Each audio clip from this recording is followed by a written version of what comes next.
Hey everyone, this is Lisa from Life in Layouts, and today I have a layout using a super old collection from my mind's eye called Lime Twist. It is the Happy Go Lucky set of Lime Twist.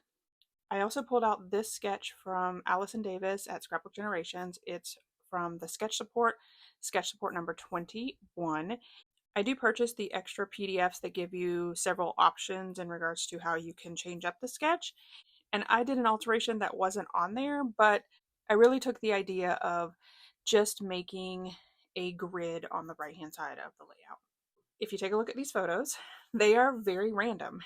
When I hit 3,000 subscribers, my thought was I needed to do a special layout about me because I tend to document all kinds of different things.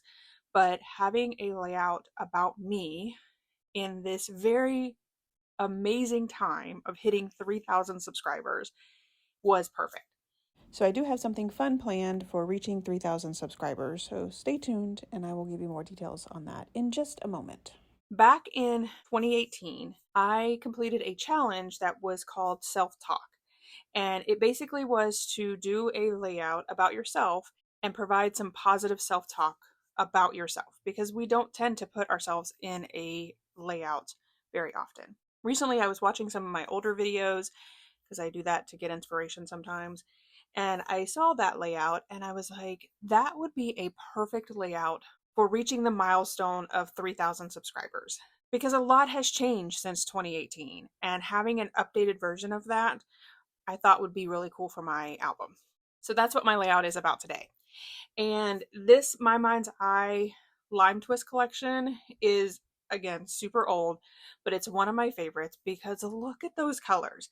The greens and the teals and the pinks and the purples. It's just so beautiful. I had such a hard time figuring out what background I wanted to use because it's all so beautiful. I did pull out Doodlebug in citrus and bubblegum because both of those match very well. And I end up only using a couple pieces of the Doodlebug. I mainly stuck with the My Mind's Eye. This paper is super, super thin. I also have several pieces that are really, really thick. And I purchased this collection secondhand from somebody who had used it and decided they didn't want it. So I wanted to say that the really thick paper came from the actual collection. And then at some point they may have done a paper pad because when I say this paper is thin, it's thinner than like copy paper, super thin. So the sketch calls for some banners on the left-hand side. Allison's layouts from the sketch are very colorful. And I really thought about it back and forth in regards to did I want to do a solid background and then have a lot of color? But I just really, really loved this striped paper. So I decided to gut my white background and then put the striped paper with a 1/4 inch border around 3 sides so it meets in the middle. And you can see even with me like folding the paper over how thin this paper is. It's crazy. Once I got the striped paper down, I did use some washi tape on the back. And you might think that looks super busy, but I do cover up a majority of it with white cardstock as well. At first, I thought that I could use the white cardstock that I gutted from the inside, but I actually wanted it to be even bigger than the pieces. So I do end up pulling out 2 more additional white cardstock to cut down. And this is kind of where I stray from the sketch a little bit. On the left-hand side, that piece is cut to 9.5 inches. On the right-hand side, the piece is cut to 5 inches. I wanted enough of the white to cover up the stripes because those stripes are really busy. And I also wanted to have enough white border around my group of photos. So as I'm getting the background pieces down, let me just talk a little bit about these photos and like why I chose these photos. So back in 2018, when I did this challenge, and I will link that video here for you, I had 4 photos that I had added to that layout. And at that time, it was documenting my life. It had pictures of myself and my ex with his kids, picture with my nephews, and a picture with a friend and her son. I even mentioned this in my journaling that if I was to go back and talk to Lisa from 2018 and tell her where Lisa of 2024 is, I would just not believe myself. Like, I could not believe how much my life has changed in the last 6 years. The photo on the left is a picture of myself and Eli, and I highlighted that photo as being the single photo on the left because I can tell you that when Eli moved in with me and changing the role from aunt to caregiver, that is a significant change in my life. Like, I would absolutely say that that was a turning point in my life. Going from being a fun and carefree aunt that only does fun things with him to his full-time caregiver was a significant change for myself as well as for him. And the amount of change that we've had in the last 4 years since he's moved in with me is significant. So I definitely wanted to have a nice photo of the two of us together. And I love that photo of our recent family photo session. And then on the right-hand side of the layout, these are just photos of my life as it is right now. In the top there is a photo of myself with Abby and Cheyenne at a scrapbooking event. There's a photo of me at Disney, just being beautiful, posing at Animal Kingdom. There's a photo of my mom and I at Typhoon Lagoon, which if I'm not at Disney, I'm at the Disney water parks, and spending time with my mom is always an amazing thing to do. And then the photo below that is a picture of myself and my friend Christina, who I just truly value and love our friendship. She's the type of friend that I can say, hey, I want to go do 90s trivia night, and will you dress up as Cher and Dion from Clueless? And she's absolutely game for it. And I love that friendship. We have been friends since high school, and it's just a friendship that I value so much. And then next to that photo is a photo of me at Cincy Family Reunion this year. I've talked about this before. I sell Cincy. I'm definitely not a pushy salesperson, but Cincy's collaboration with Disney is something that is a huge part of my life, and why I sell Cincy and why I love Cincy so much is because of their collaboration with Disney. And then there's a photo of me from my channel, because realizing that I'm a content creator and I have 3,000 subscribers is an amazing thing. There's still times where I'm just blown away with the comments that you guys leave and the love and support that you show for me. Every time that you click on my links below to go over to scrapbook.com or to Cherry on Top and make those purchases and think, hey, I want to support her and I'm going to click on this link and do that, I'm just blown away by it.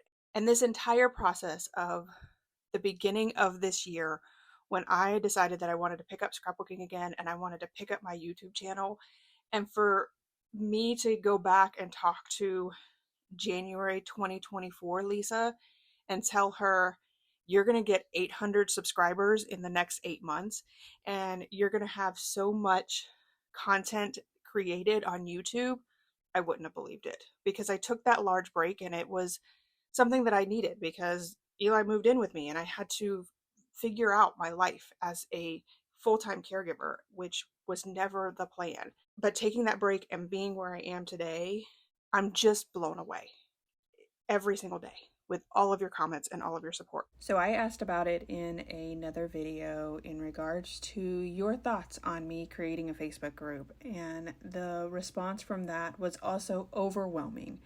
Every single person who commented was absolutely agreeable that I needed a Facebook group. And when I was creeping up on 3,000 subscribers, I thought that the perfect time to launch my Facebook group is when I hit 3,000. So the Facebook group has been created. Over on Facebook, you can find me at Life in Layouts Lounge. It is the bare minimum right now. I'm still working on building it up. It is linked below. So if you want to join my Facebook group and have a place where you can lounge around and talk about life in layouts, life behind layouts, and all of the other things that come along with this channel, please go ahead and check out that link below and we can get started with all the fun. So I have rambled about why I did this video and why I am so appreciative of all of you. I didn't expect to be this emotional about it, but just thank you. I don't know how else to say it, guys. Thank you so much. So let's get back to the layout. When I started creating this layout, my thought was, I want to bring out things that I love. And one of the things that I love is this die, and I haven't used it a whole lot. It's a viewfinder die and it has little hearts on it. I was like, I'm going to showcase it on this layout. So I did strips of the viewfinder dies.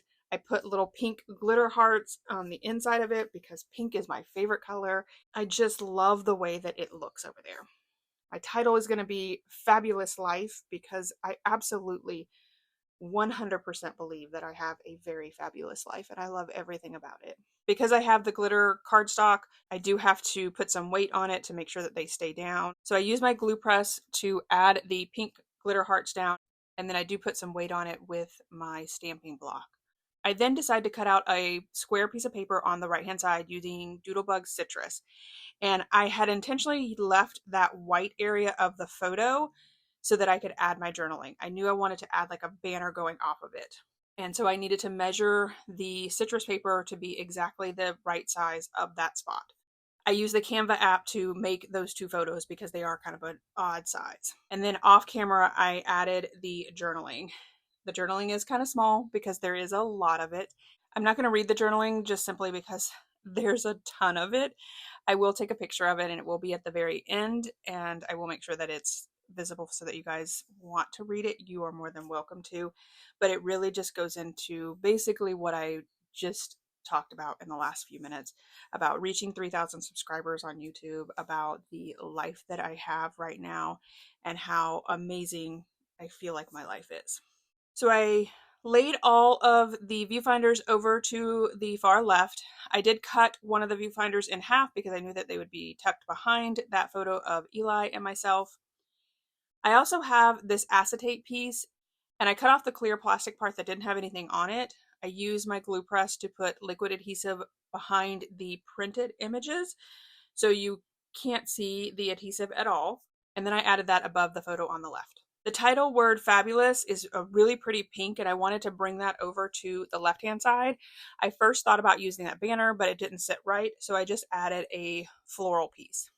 I have very, very little embellishments for this collection. That acetate piece, and then I think maybe one or two other pieces is all I have. And every time anyone has any pieces for sale on this, I pick them up because I love them so much. So I did decide to pull out a couple of my dies to try to make my own embellishments. I made a couple of arrows. I also have this die that makes chevrons in different sizes, and I feel like you have to cut it out in multiple colors so that you can have multiple colors in the chevron piece. So I did that as well. And then I also cut out one viewfinder in the purple stripes because I wanted to bring the viewfinder over to the right hand side as well. And then, of course, I had to add a Mickey head because Disney is a huge part of my life as well. I also used Nicole's Dicker technique in regards to cutting out two of them in the white, so I had a little bit more thickness to my embellishment pieces. All of those tiny hearts came from the center of the viewfinders. I doubled them up, put them on my mat. They're actually still sitting on my mat. So I haven't decided what I'm going to do with it. I will probably just end up putting it in one of my little bags and putting it in the box with all the other hearts until I plan to use them. So I'm just stacking all of my layered pieces on my silhouette mat that I've cut down. I do talk about all the tools that I'm using in my haul video from scrapbook.com. I'll link it here if you want to find out about any of the tools that I'm currently using. And then I went back to my embellishment books. I haven't pulled out my embellishment books a lot recently, simply because I've been using Doodlebug a lot and they have a ton of embellishments. So I don't have to pull out my embellishment books, but I did have to for this particular collection since I don't have any embellishments. So I did pull out my embellishment books in blue, pink, and green. And I will link my updated embellishment books here. So if you want to see how my embellishment books are stored, they are stored by colors, and I have a whole video on it. So I'll post it here for you guys. I added a floral over to my title to kind of connect the word fabulous and life. I also added a camera that has a little heart. Above my journaling, I have a ticket that I've cut in half. I also have this letterboard that says Crafty Girls Rock. When I was looking through my embellishment books, I was trying to pull out anything that I felt like described me.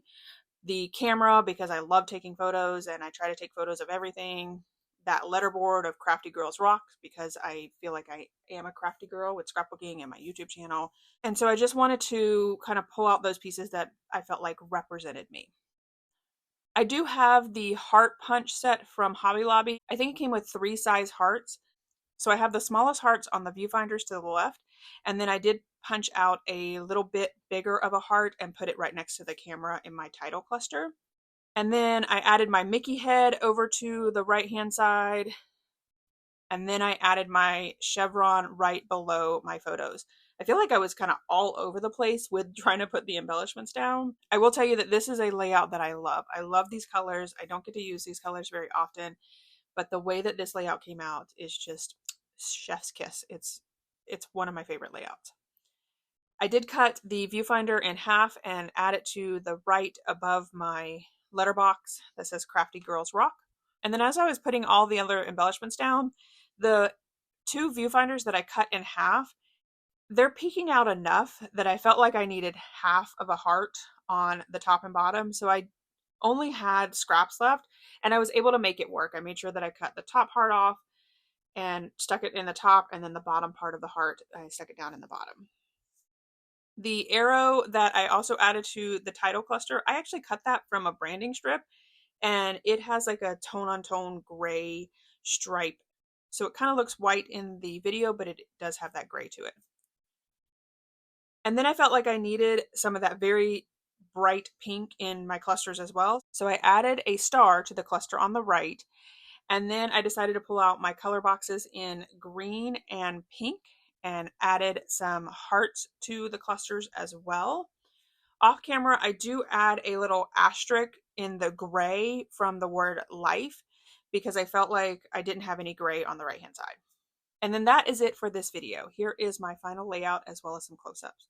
I want to thank you guys again so much for subscribing to my channel. I'm just blown away to hit that 3,000 mark. And I can't tell you how much it means to me that you guys spend your time watching my videos, because there's a ton of content out there and you guys could watch anything that you want and you choose to watch me. So thank you so much. If you enjoyed this video, if you wouldn't mind giving me a thumbs up, I would really appreciate it. If you haven't done so already and you want to see more double page layout inspiration, make sure you hit that subscribe button. Thanks everyone for watching, and I hope that you have a scrappy day.